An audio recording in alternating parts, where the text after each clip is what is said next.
నమస్తే మిత్రులారా, elementary level reading విజయవంతంగా పూర్తి చేసుకున్నందుకు మీ అందరికీ శుభాకాంక్షలు.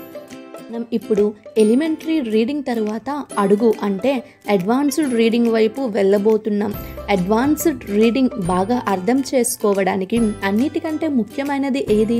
ముఖ్యమైన విషయం ఏంటంటే మనకు ఎలిమెంటరీ రీడింగ్ చాలా బాగా వచ్చి ఉండాలి. ఇలా ఎందుకు? దీనికి సమాధానం కొన్ని నిమిషాల్లో మనకి తెలిసిపోతుంది. కాబట్టి అడ్వాన్స్డ్ రీడింగ్ పరంగా కేవలం 2 ముఖ్యమైన నియమాలు ఉన్నాయి.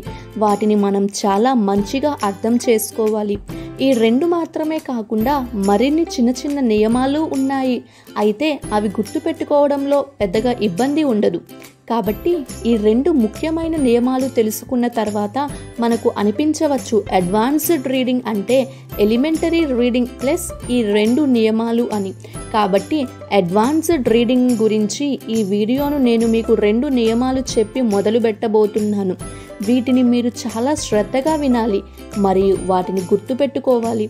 అయితే ఎల్లప్పుడూ గుర్తుపెట్టుకోవాల్సిన అవసరం లేదు.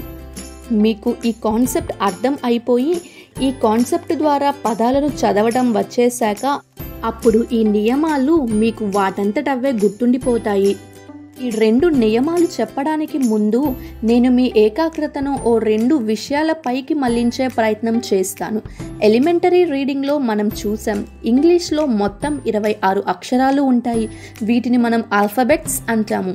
కాబట్టి ఇంగ్లీష్ హ్యాస్ 26 లెటర్స్. ఈ 26 అక్షరాలలో 5 వోవెల్స్ అనగా హల్లులు మరియు 21 కాన్సోనెంట్స్ అనగా అచ్చులు ఉంటాయి. ఆ 5 హల్లులైన ఏ, ఈ, ఐ, ఓ, యు వోవెల్స్ కాబట్టి వాటిని మనం వి అనే అక్షరంతో సూచిద్దాం. అలాగే కాన్సోనెంట్స్ అయిన మిగిలిన 21 అక్షరాలు కాన్సోనెంట్స్ కాబట్టి వాటిని సి అనే అక్షరంతో సూచిద్దాం. కాబట్టి వి అనగా వోవెల్ మరియు సి అనగా కాన్సోనెంట్ అవుతుంది. ఎప్పుడైతే నేను విసి జంటగా చూపించానో అప్పుడు దాని అర్థం నేను నా పదంలో వోవెల్ అయిన వెంటనే ఒక కాన్సోనెంట్ వస్తుంది అని. ఈ జంట తరువాత మరొక వి అనగా వోవెల్ రావచ్చు లేదా సి అనగా మరొక కాన్సోనెంట్ రావచ్చు. కాబట్టి ఇవి అడ్వాన్స్డ్ రీడింగ్ యొక్క 2 అత్యంత ముఖ్యమైన నియమాలు. అనగా ఏదైనా ఒక పదంలో విసివి లేదా విసిసి అక్షరాల యొక్క కాంబినేషన్ వెతకడం. కాంబినేషన్ అనగా కలయిక. మరి ఈ కాస్త సమాచారం చెప్పిన తర్వాత మనకు స్క్రీన్ పైన కనిపించే పదాలలో విసివి లేదా విసిసి అక్షరాల యొక్క కాంబినేషన్ వెతకగలమా? చూద్దాం. స్క్రీన్ పైన మీకు కనిపిస్తున్న పదం యొక్క స్పెల్లింగ్ PARENT. ఈ పదాన్ని జాగ్రత్తగా గమనించి చెప్పండి. ఈ పదంలోని విసి కాంబో ఏది? విసి కాంబో అనగా వోవెల్ అయిన ఒక అక్షరం అయిన వెంటనే కాన్సోనెంట్ అయిన అక్షరం రావడం. మీరు కరెక్ట్గా చెప్పారు. మనకున్న మొదటి వోవెల్ అయిన అక్షరం ఏ, అలాగే అది అయిన వెంటనే వస్తున్న కాన్సోనెంట్ అయిన అక్షరం ఆర్ అనగా విసి కాంబో అవుతుంది AR. ఈ పదంలో మరొక విసి కాంబో ఏదైనా ఉందా? అవును, ఉందిగా. ఈ ఒక ఓవెల్ అనగా వి. ఈ ఓవెల్ అయిన వెంటనే వస్తున్న కాన్సోనెంట్ అయిన అక్షరం ఎన్. దీనిని మనం సి అంటున్నాం. కాబట్టి ఈ 6 అక్షరాల పదంలో మనకు 2 విసి కాంబోలు వచ్చాయి.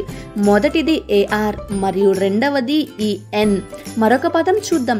పదం MAGIC. ఇప్పుడు పేరెంట్ పదం ఉదాహరణ దృష్టిలో ఉంచుకొని ఈ పదం చూడండి. ఈ పదం యొక్క ఉచ్చారణ మ్యాజిక్. మ్యాజిక్లో ఎన్ని విసి కాంబోలు ఉన్నాయి? మ్యాజిక్ అనే ఈ పదంలో 2 విసి కాంబోలు ఉన్నాయి. విసి కాంబో 1 AG మరియు విసి కాంబో 2 IC. ఈ 2 పదాల ఉదాహరణలు దృష్టిలో ఉంచుకొని 3వ పదం చూద్దాం. ఆ పదం FOREST. దీని ఉచ్చారణ ఫారెస్ట్ అవుతుంది. ఈ పదంలో మొదటి విసి కాంబో OR మరియు రెండవ విసి కాంబో ES. మనం చూసిన మొదటి పదం పేరెంట్, రెండవ పదం మ్యాజిక్ మరియు 3వ పదం ఫారెస్ట్. ఈ 3 పదాల సహాయంతో మనం వీసీ కాంబో వెతికాం. మరి వీసీ కాంబో వెతకడానికి మొదటి స్టెప్ ఏంటి? ముందుగా పదంలో మొదట వచ్చే వోవెల్ వెతకాలి, మరియు అది అయిన వెంటనే వచ్చే కాన్సోనెంట్ వెతకాలి. ఆపై ఆ రెండింటిని మనం అండర్లైన్ చేస్తే అది అవుతుంది మన వీసీ కాంబో. మనం ఈ వీడియోలో వీసీ కాంబోను ఎలా వెతకాలో నేర్చుకున్నాం.